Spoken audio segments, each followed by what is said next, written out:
10वें वर्ग में मैं आपको रस के अंतर्गत अद्भुत रस पढ़ाने जा रहा हूँ। अद्भुत अर्थात जिसे देखने के बाद ऐसा लगे कि भाई लौकिक रूप से अर्थात सामाजिक रूप से है ही नहीं, ऐसा असंभव है, इस तरह का जब दिखाई देता है अद्भुत, तो वह कहलाता है अद्भुत। कोई और साधारण या अलौकिक या आश्चर्यजनक वस्तु, दृश्य या घटना, कोई भी साधारण असाधारण जो साधारण नहीं है, अलौकिक जो लौकिक नहीं है, अर्थात समाज में जो सामान्य रूप से दिखाई देता है उससे परे अलग और आश्चर्यजनक वस्तु, दृश्य या घटना देखने से मन को चकित होना अद्भुत रस है। देख करके मन चकित हो जाए, आश्चर्यचकित हो जाए हम, तो वह अद्भुत रस होता है। जासूसी, तिलस्मी आदि साहित्य की अद्भुत रस होते हैं। उदाहरण के लिए राग है कि रूप है कि रस है कि जस है कि तन है कि मन है कि प्राण है कि प्यारी है। सुदामा लौटे हैं कृष्ण से मिलकर के, वहां का वर्णन आया है, वो बेचारे महलों को देख रहे हैं, प्रस्फुटित नेत्रों से सोच रहे हैं कि मैं कहाँ आ गया, मेरा गांव कहाँ गया, मेरे गांव के मकान कहाँ गए। और जब पत्नी को गहनों से लदे हुए देख रहे हैं तो उसके रूप और सौंदर्य को देखकर प्रस्फुटित नेत्रों से देखते ही रह जाते हैं, सोचते हैं ये कहाँ से आ गए, ये कौन है। ऐसी स्थिति जो है उसकी हो जाती है। इस तरह से वह जो है प्रस्फुटित नेत्रों से दिखाई पड़ती है। यहाँ अस्थायी भाव जो है विस्मय है, आश्रय आलम्बन सुदामा है, अनुभाव जो है प्रस्फुटित नेत्रों से देखना है, और उद्दीपन है सौंदर्य और गाने जो है यहाँ उद्दीपन है। तो आप देखेंगे कि यहाँ अनुभाव प्रस्फुटित नेत्रों से देखना, यहाँ पंक्तियों में ये नहीं आया है। तो हम देखते हैं कि सुदामा के बारे में कहा गया है, यहाँ सुदामा शब्द का भी प्रयोग नहीं किया गया है। तो ऐसे में जो पंक्तियां आप पढ़ते समय जब ऐसा लगे कि आप पकड़ नहीं पा रहे हैं, तो ऐसे में कह सकते हैं कि वक्ता, बोलने वाला है ना जी, इस पंक्तियों को कहने वाला जो वक्ता है वो क्या है, आश्रय आलम्बन है, और प्रस्फुटित नेत्रों से देखना आश्चर्यचकित है, तो प्रस्फुटित नेत्रों से देखना ये अनुभाव है। और सौंदर्य, महल का सौंदर्य और राधा की सुदामा की पत्नी का जो सौंदर्य है, गाने आदि हैं, वे जो हैं क्या है, उद्दीपन का यहाँ काम करते हैं, रस को बढ़ाने में सहायक होते हैं। इसी के साथ अब हम आपको बताएंगे शांत रस।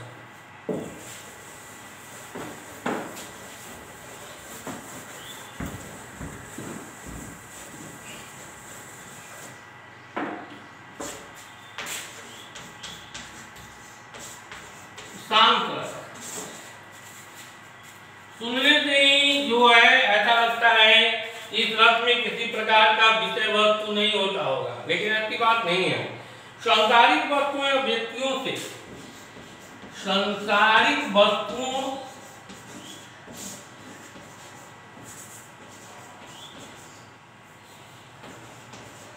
और व्यक्तियों से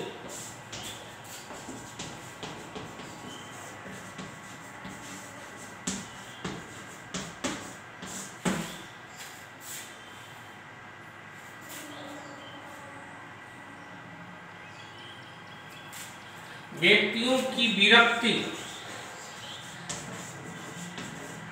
अथवा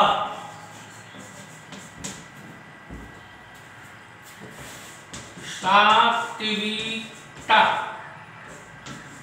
का वर्णन शांत रस है।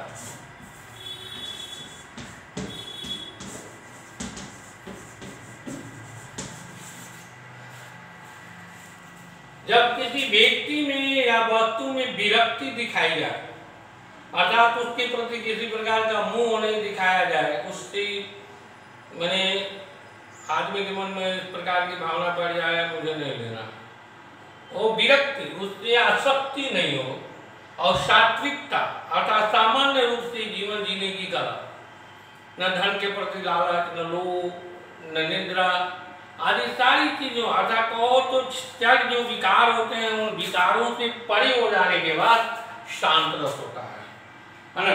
तो विकार है काम, क्रोध, लोभ, मद, ईर्ष्या, असूया, ये जो है 6 षड विकार हैं। इन विकारों की दूरी बना लिया जाता है तो उन्हें कहा जाता है सात्विकता। और इस चीज का वर्णन जो है शांत रस है।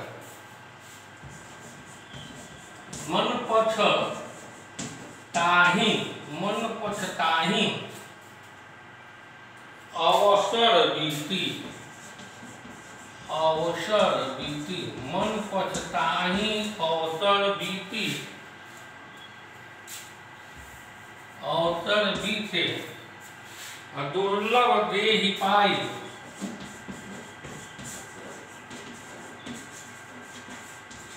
दुर्लभ देहि पाई, हरिपद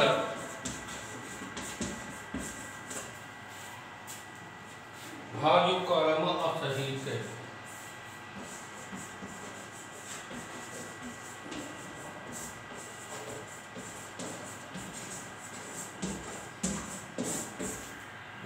मन पछता रहा है, समय बीत गया, यह दुर्लभ शरीर जो है हम बेकार हो गया, व्यर्थ हो गया। हरिपद भजु कर्म अहित, अर्थात भगवान का भजन करो। आय मन, तू भगवान का भजन कर जिससे ये कार्य तुम्हारा पूरा हो जाए।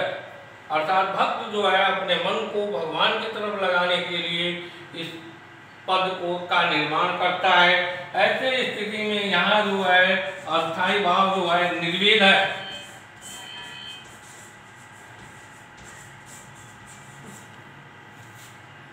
आश्रय आलंबन किसके लिए आया है? तो भक्त के लिए, जिसके अंदर निर्वेद उत्पन्न होता है। और उसके बाद विषयालंबन है मन का पछताना। विषयालंबन क्या है? मन का पछताना अर्थात आलंबन, मन का पछताना। मन पछता रहा है कि समय बीत गया, समाप्त हो गया। और इस तरह अनुभाव जो है यह दुर्लभ शरीर है।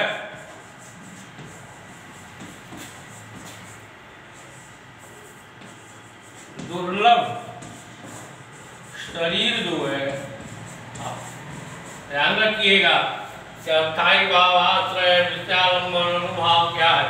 आश्रय आलंबन मतलब आश्रय, विषयालंबन अर्थात आलंबन, और अनुभाव जो शारीरिक विकार होते हैं, आंख आदि, कान, नाक, जीभ आदि का रस के अनुसार परिवर्तित होना, क्रोध आना, कांपना, आंख प्रफुल्लित होते, ये अनुभाव है। तो इस तरह से आप देखेंगे कि शांत रस में मन के अंदर जो है उस प्रकार के जो विकार होते हैं वे दूर हो जाते हैं और हमारा हृदय शांत हो जाता है। हम निश्चिंत हो जाते हैं। हम बाहरी प्रकार के जो विषय है जिसमें मन भटकता रहता है उन विषयों में भटकने नहीं देते। इस तरह से इंद्रियों पर काबू पा लेना एक तरह से क्या है कि शांत रस होता है। चलिए धन्यवाद। फिर